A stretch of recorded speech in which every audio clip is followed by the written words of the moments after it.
इस फिल्म की शुरुआत में हमें 5000 साल पहले हुई घटना के बारे में दिखाते हैं, जहां पर हम एक जालिम राजा को हुकूमत करते हुए देखते हैं। एक समय पर यह शहर भी आजाद हुआ करता था, लेकिन अब जालिम राजा ने यहाँ के लोगों को अपना गुलाम बना लिया है और यहाँ के सभी लोगों से जमीन की खुदाई करवा रहा है, क्योंकि इस राजा को एक ऐसे मटेरियल या धातु की तलाश थी जो इस राजा को जादुई ताकत दे सकती थी, क्योंकि इस मटेरियल की शक्ति से राजा इतना शक्तिशाली हो जाएगा कि यह इस शहर के साथ साथ सारी दुनिया पर राज कर सकता है। इसकी मदद से यह ऐसा ताज बना लेगा जिसकी मदद से यह अपने अंदर जादुई ताकतें हासिल कर सकता है। वैसे इस मटेरियल का नाम इटरनियम है और यहाँ पर कुछ मजदूर खुदाई कर रहे होते हैं। तभी एक मजदूर को वो इटरनियम पत्थर मिल जाता है, जिसे वो जालिम राजा हासिल कर लेता है और जल्द ही वो अपना ताज भी बना लेता है, जिससे पहनने से उसे बहुत सारी जादुई ताकत मिलने वाली होती है। उसी बीच में हम एक छोटे लड़के को भी देखते हैं जो जालिम राजा के खिलाफ आवाज उठाता है और सभी लोगों को समझाता है कि हम सभी पर हो रहे इस अन्याय के खिलाफ विरोध करना चाहिए और इस दुष्ट राजा के सामने अपना सिर नहीं झुकाना चाहिए। लेकिन जब उस दुष्ट राजा को पता चलता है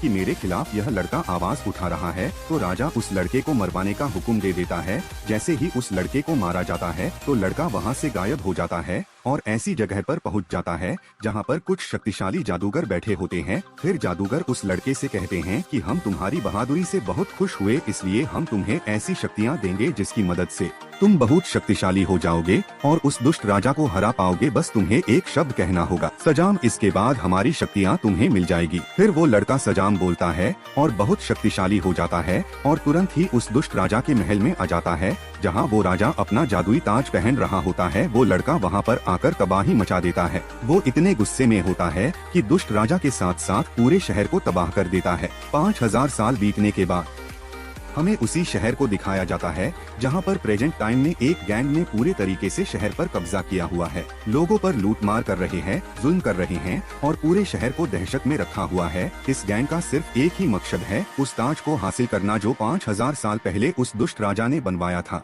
उस समय दुष्ट राजा खुद तो मारा गया था, लेकिन उसका ताज अब भी इस शहर में कहीं दफन है। फिर हम एक लड़की को देखते हैं जिसका नाम एड्रियाना है। वो भी इसी ताज को ढूंढ रही होती है। यह लड़की एक आर्कोलॉजिस्ट है। फिर यह लड़की एड्रियाना एक गुफा में जाती है, जहां पर काफी कोशिश करने के बाद आखिरकार एड्रियाना को ताज भी मिल जाता है और एड्रियाना के साथी खुश हो रहे थे कि हमें पता चलता है कि इनका एक साथी जिसका नाम इस्माइल है, वो उसी गैंग के साथ मिला हुआ है जिसने पूरे शहर पर कब्जा कर रखा है। तभी इस्माइल अपने साथ आए एक साथी को मार देता है और अपने गैंग के दूसरे लोगों को उसी गुफा में बुला लाता है और सभी लोग एड्रियाना की तरफ निशाना लगाकर कहते कि अगर तुम अपनी जान बचाना चाहती हो तो यह ताज हमारे हवाले कर दो। तभी एड्रियाना को जमीन पर कुछ शब्द लिखे हुए दिखाई देते हैं और एड्रियाना उन शब्दों को पढ़ती है। तभी एड्रियाना के मुंह से सजाम शब्द निकल जाता है। तभी वहाँ ब्लैक एडम आ जाता है और गुंडों को इतना मारता है कि वहाँ पर कोई नहीं बचता। इस्माइल मरने का नाटक करता है और बच जाता है और वही एड्रियाना ने ब्लैक एडम को आजाद करा था, इसलिए एड्रियाना को छोड़ देता है। अभी ब्लैक एडम वही होता है कि गैंग के कुछ लोग वहाँ आ जाते हैं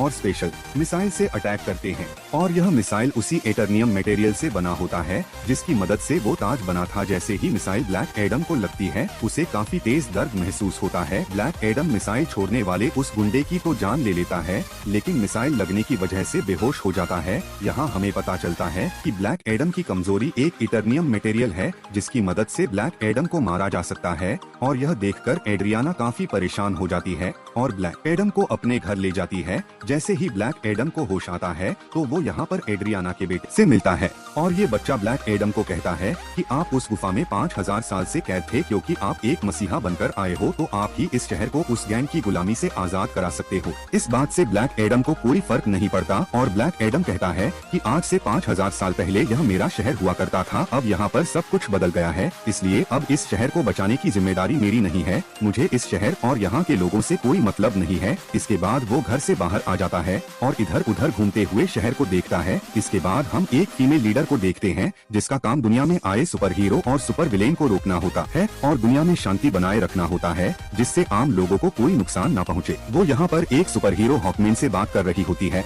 और कहती है कि ब्लैक एडम वापस आ गया है, अगर इसे रोका नहीं गया तो यह पहले की तरह इस बार भी तबाही मचा सकता है। अगर ब्लैक एडम काबू से बाहर हो गया तो इसे रोकना नामुमकिन हो जाएगा और हॉकमैन इस बात के लिए राजी हो जाता है और अपनी टीम को तैयार करता है जिसमें और भी बहुत से सुपर हीरो होते हैं। यह सब मिलकर ब्लैक एडम को पकड़ने के लिए निकल जाते हैं। दूसरी तरफ उस गैंग के कुछ लोग एड्रियाना के घर पहुंच जाते हैं क्योंकि उन्हें पता था कि वो ताज अभी भी उसी के पास है। जैसे ही वो एड्रियाना की फैमिली पर हमला करने वाले ही होते हैं, तभी वहाँ ब्लैक एडम आ जाता है। उन्हें बचाते हुए उस गैंग के लोगों को एक बार फिर दोबारा से मार डालता है और बचे हुए कुछ लोगों से फाइट कर ही रहा था कि वहाँ हॉकमैन की टीम आ जाती है और यह सब मिलके ब्लैक एडम से फाइट करने लग जाते हैं। लेकिन ब्लैक एडम के सामने सब कमजोर पड़ जाते हैं। जस्टिस सोसाइटी टीम, जो कि हॉकमैन की टीम होती है, वो भी ब्लैक एडम का कुछ भी नहीं बिगाड़ पाती है। आखिरकार ब्लैक एडम वहाँ से चला जाता है और फिर जस्टिस सोसाइटी टीम एड्रियाना के पास आती है और ब्लैक एडम को पकड़ने के लिए मदद मांगती है। फिर एड्रियाना उनसे कहती है कि तुम सब तब कहाँ थे जब हम लोगों पर ये अत्याचार हो रहे थे? मैंने आप लोगों को इससे पहले कभी नहीं देखा और एक ब्लैक एडम ही है जिसने हमें बचाया और जब मैं मरने वाली थी तब मुझे उसी ने बचाया था। फिर जस्टिस सोसाइटी के लोग एड्रियाना से कहते हैं कि जिसे तुम अपना रक्षक समझ रही हो वो बहुत ही खतरनाक है। आज से 5000 साल पहले तुम्हारे इसी शहर को उसने पूरी तरह से तबाह कर दिया था। फिलहाल के लिए वे एड्रियाना को राजी कर लेते हैं और एड्रियाना उन सबको ब्लैक एडम के पास ले जाती है ताकि सब मिलकर आपस में बात कर सके और एक दूसरे की बातों को समझ सके और इनकी आपसी लड़ाई को आपस में खत्म किया जा सके। तभी दूसरी तरफ एड्रियाना का पुराना साथी इस्माइल उसके घर में घुस जाता है और ताज को ढूंढने लगता है। जब उसको वहाँ ताज नहीं मिलता है तो वो गुस्से में आकर एड्रियाना के बेटे को किडनैप कर लेता है और वहीं पर बड़ी चालाकी से यह लड़का अपनी माँ एड्रियाना को फोन कर देता है और बता देता है कि मुझे इस्माइल ने ही किडनैप किया है। और यह बात सुनकर एड्रियाना काफी परेशान हो जाती है और ब्लैक एडम और जस्टिस टीम से मदद मांगती है कि मेरे बेटे को बचाने में मेरी मदद करो। फिर यह दोनों तैयार हो जाते हैं और उसके बेटे को ढूंढने लग जाते हैं। तभी हॉकमैन इस्माइल की गैंग के 2 आदमियों को पकड़ लाता है और उनसे पूछताछ करने पर पता चलता है कि इस्माइल ने एड्रियाना के बेटे को एक सीक्रेट बेस पर रखा हुआ है जो कि एक रेगिस्तान में है। तभी ब्लैक एडम और हॉकमैन की टीम जैसे ही उस जगह पर पहुंचते हैं तो वहां पर देखते कि इस्माइल ने एड्रियाना के बेटे पर पिस्तौल लगाकर रखी है। यहां पर इस्माइल अपना एक और सीक्रेट बताता है कि इस शहर पर जिस गैंग ने दहशतगर्दी मचा रखी है वो उस गैंग का बॉस है और यह सब गुंडे मेरे लिए ही काम करते हैं। फिर वो एड्रियाना को कहता है कि अगर तुम अपने बेटे की जान बचाना चाहती हो तो वो ताज मेरे हवाले कर दो। फिर एड्रियाना अपने बेटे को बचाने के लिए वो ताज उसे दे देती है ताकि उसके बच्चे की जान बच सके। इसके बावजूद भी इस्माइल उस बच्चे पर गन चला देता है। फिर ब्लैक एडम तेज स्पीड से उड़कर उस बच्चे के सामने आकर उस बच्चे की जान बचा लेता है और इस्माइल को अपनी इलेक्ट्रिक पावर से जलाकर मार डालता है। और इसके बाद ब्लैक एडम हॉकमैन को अपना बहुत बड़ा राज बताता है कि आज से 5000 साल पहले वो लड़का जिसने जालिम राजा के खिलाफ आवाज उठाई थी वो मैं नहीं, मेरा बेटा था।